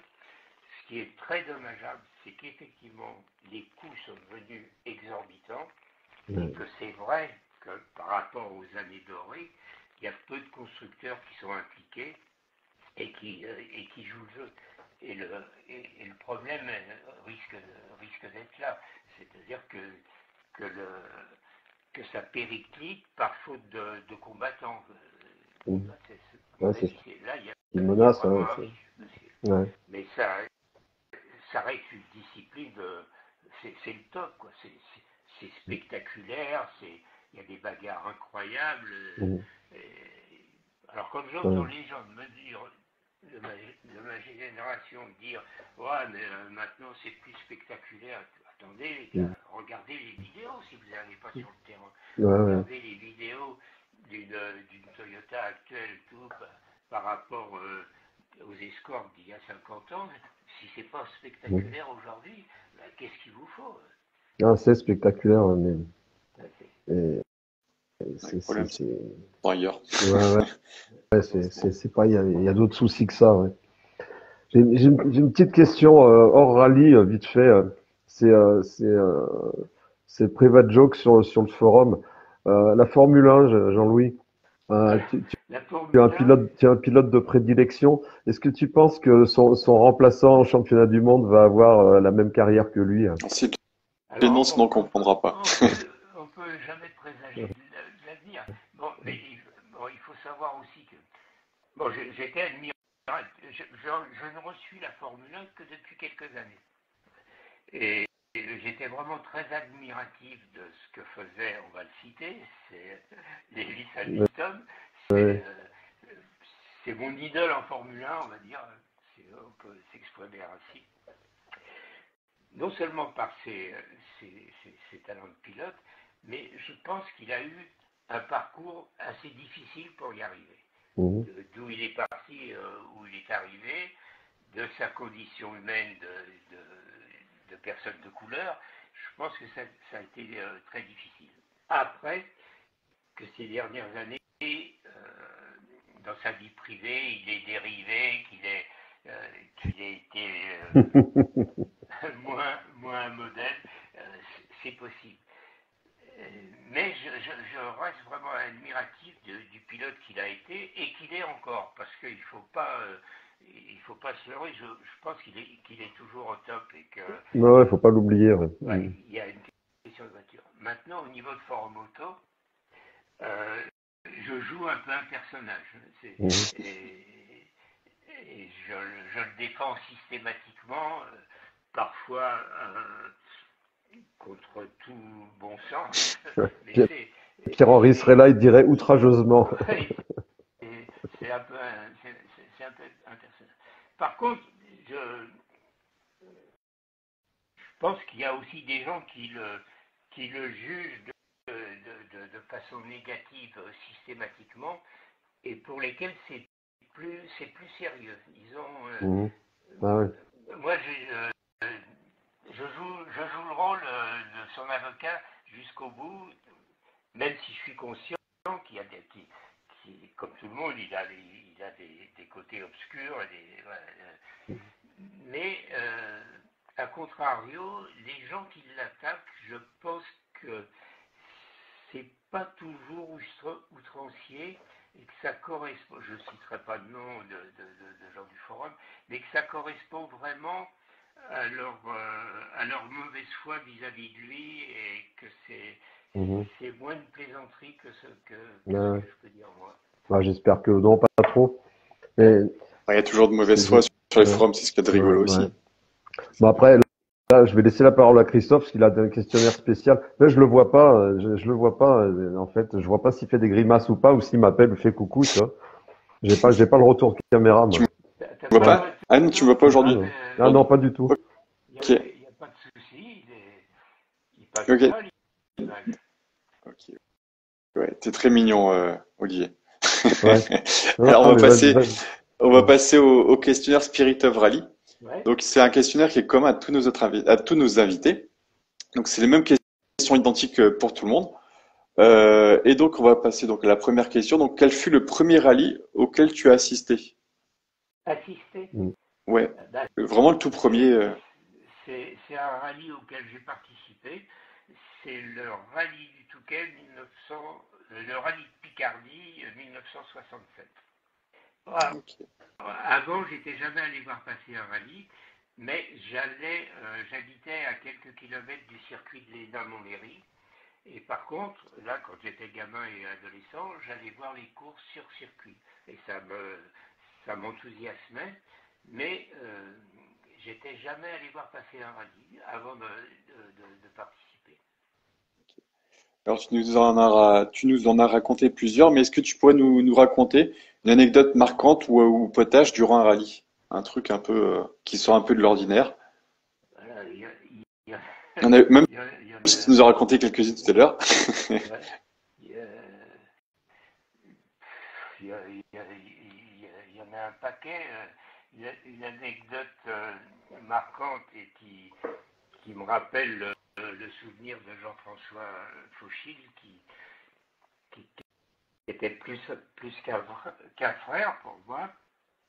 C'était au rallye du Forez 1974, championnat de France, avec un beau plateau. Et avec la Scona Groupe 2, on était en tête du scratch. Et dans la dernière spéciale, il y avait un passage gravillonné. On la faisait 2 fois, il y avait un passage gravillonné. Et là, pour me faire plaisir, j'ai conduit en faisant des travers, des appels sur les graviers. Et dans un gauche assez serré et lent, donc ça risquait pas grand-chose, j'ai effleuré l'aile arrière sur le talus. Et dans la ligne droite qui a suivi, Jean-François, qui avait quelques soucis d'élocution dans le civil, mais qui lisait parfaitement les notes, il n'était pas handicapé par son léger bégaiement dans ce cas-là, mais quand il subissait une émotion, quelque chose, il était un peu bègue. Et là, dans la ligne droite qui a suivi, il a fait et moi je lui ai répondu, mais qu'est-ce que t'as à klaxonner là, qu'est-ce qu'il fait? Tu déconnes. Et ça c'était resté entre nous. J'ai beaucoup avec Jean-François, j'ai des anecdotes comme ça. Quand on faisait les notes à un Tour de Corse, on montait un col, le dernier col, et dans le dernier col, on découvrait la baie d'Ajaccio. Et moi, je lui ai dicté droite 80, gauche 60, au col droite 50, et j'ai dit, oh putain, regarde la baie d'Ajaccio, comme c'est beau. Et dans la descente, on a continué les notes. Quand on a vérifié les notes une fois ou deux, il me les a dit à la perfection. Et le jour de la course, il m'a répété, droite 80, droite 70 au col. Oh putain, la baie d'Ajaccio, regarde comme c'est beau. Il l'avait écrit et il me l'a resservi en course. Ça veut dire que c'était sympa, quoi. C'était des trucs qui nous rapprochaient encore plus. Alors, quel rallye auquel tu n'as jamais... Pardon, vas-y. Comment? Juste un instant, il y a un rallye, il y a un compte rendu assez sympa à l'époque. C'est le rallye de Touraine que tu avais fait avec la Momo, avec Jean-Claude Damorlette. Ouais. Il y avait il y avait des retours d'impression qui étaient assez sympas. J'en ai parlé, je l'avais vu un jour, j'avais dit, tu te souviens de ça? Il m'a fait, oh, pom, pom, pom, pom. Et là aussi, il y a une anecdote. Donc, moi, en reconnaissance, j'étais extrêmement prudent. J'ai jamais effrayé un riverain ou un usager normal de la route. J'étais extrêmement prudent, sauf la nuit, quand à 2 heures du matin, on allait reconnaître. Mais de jour, j'étais très prudent et je voulais pas nuire à l'image des rallyes. Et au Touraine, les reconnaissances se faisaient de jour. Donc quand j'ai fait ce rallye avec Jean-Claude Lamorlaine, lors des reconnaissances, j'ai été extrêmement prudent et j'ai pas attaqué. Et Jean-Claude, il était à côté, il avait été assez surpris. Mais est venu le jour de la course, donc il n'avait aucune expérience de la façon dont je conduisais en reconnaissance. Il n'avait pas eu le temps de le découvrir. Donc on a pris le départ et c'était mouillé, il avait plu. Et il y avait 2-3 enfilades et à 200-300 mètres du virage, on arrivait sur un long gauche 120. Et je suis arrivé dans ce long gauche et je suis parti complètement en travers. Et j'ai pris tout le long gauche, mais c'était vraiment rapide, c'était en quatrième. J'ai pris le long gauche en dérive, et Jean-Claude, il a pensé, putain, mon article d'échappement s'est foutu. Dans le premier virage, on se met dans les arbres, il a tout lâché, il a lâché les notes, et puis il s'est agrippé, parce qu'il ne pensait pas que j'allais m'en sortir. Donc il avait été assez marqué. Quel rallye auquel tu n'as jamais participé que tu aurais aimé faire? J'ai pas... Un rallye auquel tu n'as jamais participé et que tu aurais aimé faire dans ta carrière? Je pense qu'il y en a, il y en a plusieurs, dont le Kenya, parce que c'était des époques qui n'étaient pas... Mais je pense que au niveau exotisme et aussi qualité d'endurance d'équipe sur route ouverte, ça devait être assez fabuleux à vivre quand même. Okay. Quel est le moment qui t'intéresse le plus durant un rallye? Est-ce que c'est plutôt les reconnaissances, les essais, c'est sur une spéciale, c'est une épingle, une corde, le podium d'arrivée ou une assistance ou... Alors, quand j'ai couru de façon intensive dans les années 70 et début des années 80, les reconnaissances, ça m'enthousiasmait pas du tout. C'était pas le truc. Mais systématiquement, bon, j'aimais bien l'ambiance des parcs fermés, des vérifs, etc. Mais le moment le plus intense, c'était le départ de la première spéciale et le résultat par rapport aux autres à l'issue de la première spéciale. Parce que même quand je gagnais le groupe 1 avec facilité, encore une fois, j'étais jamais sûr de moi ou de faire un résultat. Et pour moi, la première spéciale, c'était là où j'allais savoir où j'en étais exactement et tout. Et c'était un moment que j'aimais beaucoup parce que ça nécessitait d'être très concentré, parce que j'attaquais du début à la fin. Donc je ne m'octroyais pas une période d'observation des autres et puis de la façon dont réagissait la voiture. J'étais vraiment à 100% dès le premier kilomètre. Et la première spéciale, c'était vraiment un moment important. Ok. Ton pilote préféré? Mon pilote préféré. Alors, c'est aussi une question difficile parce qu'il faudrait pouvoir en donner un par période. Donc à l'époque où je roulais, aussi bizarre que ça puisse paraître, parce que c'était pas le cas de tout le monde, je trouvais que ce que faisait Bernard Darniche était digne de respect, parce que on avait beau le traiter d'épicier, de gestionnaire, etc. Il s'est quand même construit à la force du poignet et il a un palmarès que tout le monde peut envier, quoi. Donc j'avais vraiment beaucoup de respect pour lui. Pour André aussi, mais différemment. Différemment parce que Jean-Claude, ça pouvait être Dr Jekyll et Mr Hyde. Il pouvait être très agréable comme détestable. Donc j'avais moins pas de respect, mais j'avais moins d'atomes crochus avec lui que je pouvais en avoir avec Bernard Darniche, qui, en dehors de cet aspect de gestionnaire et tout, était un mec, et toujours un mec plein d'humour, et c'était un mec très agréable aussi à côtoyer en reconnaissance. Ok, donc Bernard qui était au début là, qui était là au début du live. Oui. Dans la génération moderne, je vais enfoncer des portes ouvertes, mais Sébastien Loeb, c'est un cas unique, quoi. Alors, on ne peut être qu'admiratif de ces exceptions, de ces mecs vraiment exceptionnels, et puis toute la jeune génération de pilotes de championnat du monde, c'est fabuleux ce qu'ils font, c'est tout juste incroyable, quoi. Ok. Ta voiture préférée? Oh, Ta voiture préférée? Ta voiture La voiture préférée? je sais pas. Ta voiture préférée? Ah, ma voiture préférée? Oui. Ma voiture préférée dans celle que j'ai eu l'occasion de conduire. Peu importe. Oui, c'est.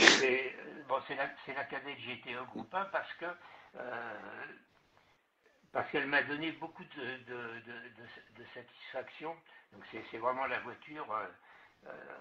Et d'ailleurs, quand j'ai fait ce week-end l'ouverture de ce rallye, les commentaires sur Facebook et sur place, les types étaient hyper contents parce que je retrouvais le modèle qui avait fait ma réputation. Donc c'est cette auto qui... après, bon, il y a des voitures que j'ai bien aimées aussi, mais c'est celle-ci qui, dans le cadre de ma modeste carrière, qui m'a le plus marqué et dont j'ai le meilleur souvenir. Ok. Ton rallye préféré? Mon rallye préféré, c'était le Tour de Corse, mais j'ai pas été payé en retour, parce que sur 11 participations au Tour de Corse, j'ai vu l'arrivée une fois, alors que c'était vraiment Et le Monte-Carlo, j'ai beaucoup aimé le Monte-Carlo, qui faisait appel à d'autres qualités de pilotage, parce que c'était une épreuve où on avait, avec une groupe 1, une Opel, une propulsion, on n'avait pas beaucoup le droit à l'erreur, parce que on était vite pénalisé dans les chronos si on perdait l'adhérence. Donc c'était aussi un rallye que j'ai beaucoup aimé. Mais le Tour de Corse, sans conteste, c'était mon rallye préféré. La Corse, c'est ton plus gros carton avec la bleue, je pense, non? C'est mon plus gros carton avec la bleue, Ouais, effectivement. j'allais dire, la Corse, tu la connais en long, en large et en profondeur. Exactement. Mais encore une fois, c'est ma seule sortie de route en Corse. J'ai toujours abandonné sur des petites bricoles de pépins mécaniques et tout. Ouais. Donc, ça ne fait pas un pourcentage de réussite. J'étais pas C'est vrai. payé en retour de l'amour. Pourtant, il y avait des chronos, hein. Il y avait des chronos, hein. Le record, c'était presque 160 km de chrono. C'était une autre époque. Ouais. C'est notre époque. Une très très belle épreuve, non seulement de par sa valeur sportive, mais aussi de par l'accueil qui était réservé aux rallymen, parce que la Corse vivait vraiment des semaines avant, à l'heure du Tour de Corse. On était accueillis dans les villages, partout. Il y avait une ambiance fabuleuse. Yves Loubet, dont tu parlais tout à l'heure, avait su recréer avec son tour auto-historique. C'est-à-dire que non seulement il faisait plaisir aux gens qui participaient, aux compétiteurs, mais il réussissait à réveiller dans la population, dans les Corses, dans les villages, l'engouement qu'il y avait pour ce rallye. Ça, c'est assez fort ce qu'il peut faire. Donc, alors, on va passer aux questions Spirit of Rally. Donc, en bon français, donc c'est l'esprit du rallye. Donc, ce qui décrit le mieux notre passion ou ce qui est le plus iconique. Donc, j'aimerais avoir la personnalité qui a le plus le Spirit of Rally. Est-ce que ça peut être un pilote, un copilote, un organisateur, un ingénieur? Donc, la personnalité qui est le plus iconique dans le monde des rallyes. Vraiment le passionné ultime. Alors, dans le monde des rallyes, j'ai beaucoup admiré André Chardonnay. D'abord par les programmes qu'il mettait en œuvre, etc., et par la personnalité attachante qu'il était, alors que j'étais pas son pilote. Je le côtoyais que donc je l'ai côtoyé aussi un peu quand il a essayé de me sauver la mise, quand Opel BP de Marseille a arrêté. Donc, mais le personnage bon enfant, rouliard, etc., qui cachait un homme d'une volonté féroce et qui avait fait une réussite personnelle dans son entreprise, un self-man qui avait réussi. J'admirais beaucoup ce monsieur. Ouais. Ok. La voiture avec le plus le Spirit of Rally. Donc, la voiture la plus iconique. La plus iconique La voiture la plus iconique de, de, de, de l'histoire des rallyes. Ça va de la...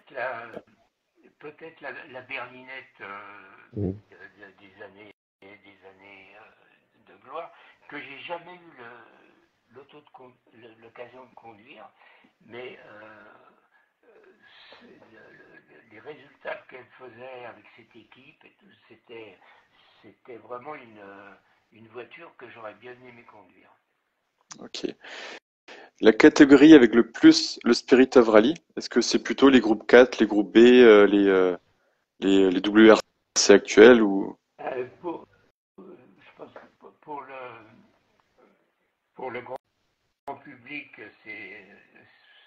pour moi, ça devait être les groupes 4 de l'ancienne génération, avant que ça ne dérive vers des voitures monstrueuses et dangereuses, mais ces voitures qui étaient justement issues de la série pouvaient rappeler au commun des mortels la voiture qu'ils utilisaient et tout. Et il y avait cet aspect voiture que je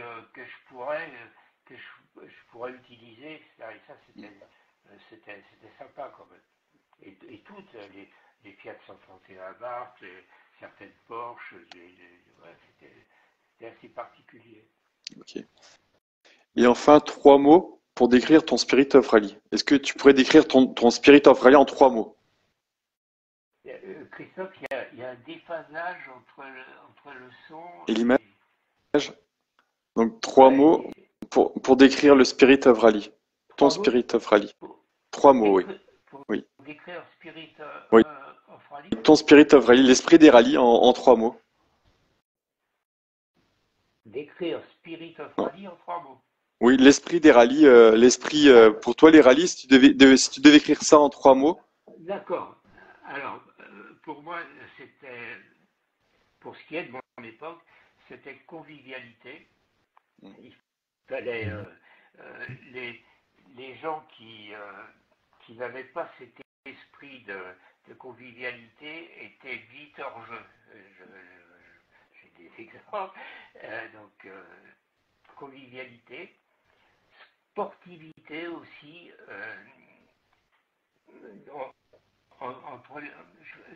Je pense vraiment qu'il y a eu peu de coups tordus à mon époque. Il y avait une certaine convivialité, donc sportivité, convivialité, ça c'est sûr. Et puis aussi le fait que participer à des rallyes, c'était pas seulement le jour de la course et tout. C'était aussi ça fait partie de la convivialité en fait, avec les gens de l'extérieur, etc. Donc le troisième, pour moi, c'était épanouissement personnel. Parce que autant je pouvais être calme et posé dans la vie de tous les jours, autant dans les rallyes, je m'accomplissais et je m'épanouissais en devenant un sauvage. J'étais vraiment... J'étais plus le même personnage, j'étais plus calme, j'en voulais... C'était assez particulier comme ressenti. Mais ça me défoulait, ça me permettait de mieux vivre et c'était... j'étais démoniaque. Il y a des photos, Jean-Louis, on voit le regard. Ouais. Le regard certains photographes ont chopé ton regard en action, en spécial, hein. Oui. C'est impressionnant, ouais. Oui, voilà, j'étais dans une autre dimension et je prenais pas de produits illicites. Hein, je peux t'assurer, c'était pas. Mais j'avais parfois un regard halluciné. Ouais, c'est vrai. Et ça c'était du fait que je devenais extrêmement combatif et que voilà, j'étais un autre Jean-Louis Clark que celui qui descendait sur terre dans le civil. Ok. Bah, merci. Est-ce que tu as quelque chose à rajouter, Olivier? Non, je veux remercier Jean-Louis d'avoir pris un moment pour nous comme ça. Je vois pas Yves Loubet Non, il est parti, non. en attente, il est parti. Donc j'avais reçu un petit message de Yves, Jean-Louis, qui me disait mais quel dommage, je serais en avion, je pourrais pas saluer le maestro et je t'enverrai le message, je te ferai un copier-coller du message. Il me dit il a été tellement décisif pour la suite de ma carrière, il était trop fort et là écrit en majuscule, il était trop fort. Alors c'est vrai que quand il y a un pilote de la trempe de Yves Loubet qui dit en parlant de toi, il est trop fort, c'est quand même pas rien non plus, hein. Non, mais bon, Yves, Yves, j'ai connu tout petit, hein, Ah oui. il débutait et tout, et c'est vrai que je lui ai servi un petit peu de professeur et que, euh, alors, même s'il était admiratif de ce que je faisais et tout, ça lui mettait vraiment les nerfs que je le devance. Ça Mm. veut dire que ça le Mm. motivait. Et Ouais. quand, quand je le tapais avec la groupe 1 et lui était en groupe 2, ça le Mm. mettait en rage. Ça veut dire Mm. que Mm. ça m'a prouvé dès le début que ça allait devenir un vrai compétiteur et comme on dit maintenant, qu'il allait rien lâcher et tout. Mm. Ça, c'était Mais assez. il me l'avait dit un jour au téléphone, au tout début, quand il commençait, tu étais son idole, quoi. Tu sais, le petit jeune qui arrive. Il me dit après, il me dit, mais on pouvait rien faire contre lui. C'était énervant, quoi.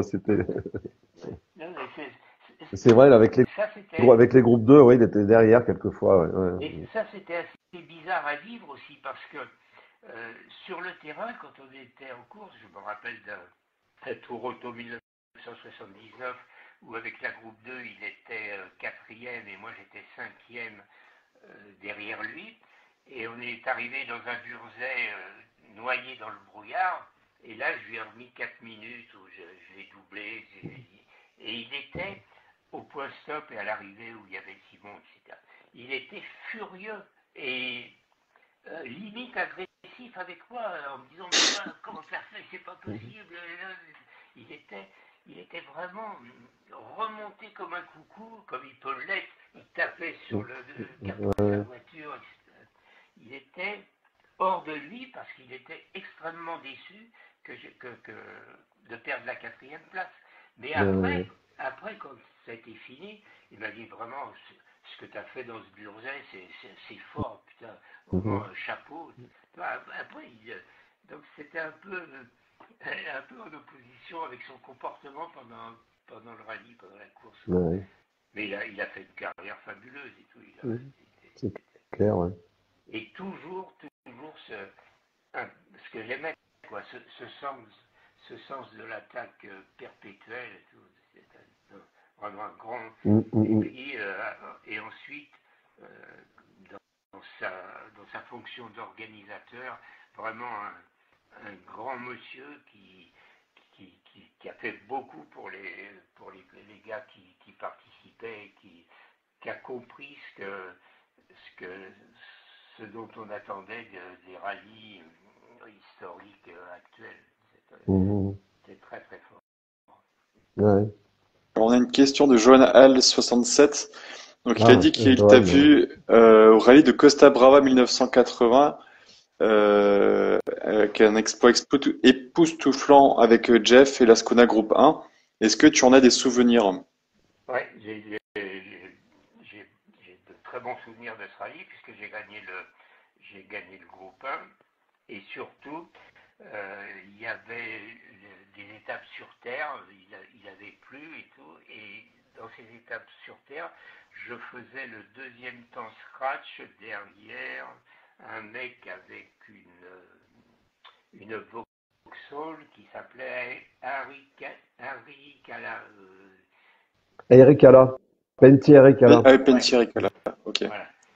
Donc, je faisais le deuxième temps scratch, lui il avait cette groupe 4, je faisais les deux sur toutes les épreuves sur terre, j'ai fait le deuxième dans les mauvaises conditions atmosphériques, j'ai fait le deuxième temps, et j'ai battu les groupes 2, j'ai battu les groupes 3, au scratch j'ai dû faire quatrième je crois, ou quelque chose comme ça, et il n'y avait que 3 groupes 4 Mm. devant, et c'est c'est aussi un très bon souvenir parce que les Espagnols me découvraient plus ou moins, donc ils savaient qui j'étais, mais ils ne s'attendaient pas à ce qu'avec une Ascona Group 1, je fasse un Mm. tel résultat. Mm. Qui a posé la question? C'est Johan. Ah oui, d'accord. Bah, il était sur le Mm. terrain et Ah, c'est ouais. pareil. Mm. C'est pareil. Il m'a dit, à tel endroit, tu nous as fait un passage à notre monde et tout. Il avait Là, Christophe, ce monsieur-là, c'est un Espagnol, il est francophile. Un fidèle de Spirit Euh, of Rally d'ailleurs. ouais, il est fidèle d'ici. Et puis, il est sur le forum de Jean-Louis aussi. Il parle très bien français. Il a une très grande culture du rallye. Ouais, Ouais. Ah, ouais, ouais. il a des archives photos qui sont fabuleuses. Ouais. Et un garçon attachant en plus, hein, Oui, il est très gentil. Ouais. vraiment sympathique. Mm. Ok. Ouais. Voilà. Donc il y a André Gonzalez qui nous dit Jean-Louis, tu me fais manger tard. Mm. Bah, Ouais, Donc c'est Speedy. il Hein. dit oui. j'espère que je l'ai pas empêché de prendre l'apéritif quand même. Bon, je pense pas. Non. Je Après, on n'a pense pas pas. trop de réactions ce Mm. soir. Faut que je remonte le fil. Euh, ouais, je vois pas d'autres réactions. Bon, bah, Mm. si, j'aurais une petite question sur Jean Ragnotti. Est-ce qu'il y a quelque chose à dire sur Jean Ragnotti qu'on connaît pas Mm. Alors, une anecdote sur Jeannot, Jeannot? Je l'ai rencontré très récemment par deux fois. Je lui ai parlé de vous, etc. Mais euh, il a deux soucis. Il n'est pas en très grande forme. Et Mm. puis, techniquement, le web et les Mm. communications modernes, c'est pas son truc. Et c'est dommage parce que c'est un, c'est un garçon qui, donc là je l'ai vu à Autun, je l'ai vu au rempart d'Angoulême, et c'est un type qui est adorable, qui est Mm. une mine d'or d'anecdotes et qui Mm. s'est jamais pris, qui a jamais eu en quelque occasion que ce soit une grosse tête, que j'ai jamais vu se mettre en colère contre qui que ce soit, même s'il en avait le motif. C'est Mm. c'est un garçon vraiment adorable, en plus d'être un pilote Mm. exceptionnel, d'une dextérité vraiment Ouais. impensable. Et toujours en restant abordable, modeste et vraiment super gentil. Il y a un bouquin sur Jean Ragnotti, je sais pas si tu l'as vu, Jean-Louis, c'est sous forme de bande dessinée, c'est des gags de Jean Ragnotti. Ah non, Et c'est c'est c'est c'est c'est très compliqué comme à lire comme livre parce qu'en fait, il faut faire la différence entre les vrais gags et les gags inventés. Et il a fait des trucs tellement ahurissants que notamment ouais. Au Mans, il y a deux ou trois anecdotes qui sont fabuleuses. Quand tu vois ça, quand tu vois que c'est vrai, il y a des trucs qui sont inventés derrière, que tu lis, tu dis bon bah oui c'est vrai, puis non finalement c'est faux. Mais il a fait des trucs avec les rondeaux, les Inaltera au Mans, il leur est arrivé des choses, mais incroyables, incroyables. On pourrait faire une soirée comme ça avec que les gags de Jean Ragnotti, de toute C'est façon. sûr, c'est sûr. Mais et en plus c'était moi un des premiers souvenirs que j'ai eu de lui dans ce domaine des gags et des démonstrations improbables, c'était la remise des prix de la Fédération française du sport automobile fin 70, où moi j'avais gagné le critérium des rallyes, et lui il Mhm. avait fini deuxième du championnat de France derrière Jean-Claude Androuet, et il avait perdu très certainement le championnat de France au Tour de Corse, parce qu'il avait vu Le Russe dans un Jean Le Russe, qui était un journaliste d'échappement, et Jeff Lehal, il les avait vus dans une épaule, dans l'épreuve, et il a sorti le pied par la portière de la voiture, cadette GTE, cadette coupé rallye. Ouais. Il a sorti la jambe par la vitre de la portière, et il ne l'a pas rentré à temps, et il est sorti, il a pulvérisé la cadette. Et très Ouais. certainement, il perd le championnat sur ce truc. Donc, on a été ensemble à la remise des prix de la Fédé quand même, et on est tous allés dîner dans un restaurant qui était un peu la cantine des pilotes là-bas, je ne me souviens plus du nom. Et on était arrivé avant lui. Et c'est la première fois que j'ai vu faire ça. Il y avait une place de stationnement de libre. Il est arrivé avec sa canette, il avait une canette, il est arrivé avec la canette à une vitesse folle et il s'est garé en faisant un tête à queue au tram. C'est la première fois. Après, il l'a fait très régulièrement. Mais là, tout le monde avait été époustouflé parce qu'il n'avait pas encore cette réputation de singe, d'acrobate. Mais il s'était garé avec 20 cm d'espace une fois qu'il a eu réussi son tête à queue. Et on était tous. C'est la première fois que je l'ai vu faire ces démonstrations. C'était devenu sa spécialité, ça. Il a fait des trucs vraiment incroyables. Mais là, vraiment, à Angoulême, j'ai dîné 2 fois avec lui et avec Isabelle et tout. C'est des moments de grand plaisir parce que c'est des hommes hors du commun. C'est vraiment super, mec. Ok. Bien, merci. Ce fut un immense plaisir. Non, mais c'est moi. C'est excellent. J'adore ces conversations-là. Ça pourrait durer des heures. Après, on aurait plein de questions. On aurait pu en faire le double facilement. On dit toujours, il y en a pour 1 heure, on va pas durer longtemps, ça fait 2 heures. Là, on est quasiment arrivé à 2 heures. Tu vois, ce genre d'émission que vous faites ou d'entretien que vous faites, c'est super. Il faut vous dire aussi. Merci. Merci. Ça sort de l'ordinaire où les mecs t'interviewent. Là, il y a un type qui va interviewer, c'est des questions auxquelles on peut répondre. Mais il n'y a pas cette dimension, cette recherche de l'humanité, du truc, tu vois, du spirit. Et pour ça, c'est assez intéressant à suivre. Alors moi, je regarde jamais en direct. Et je les regarde sur YouTube.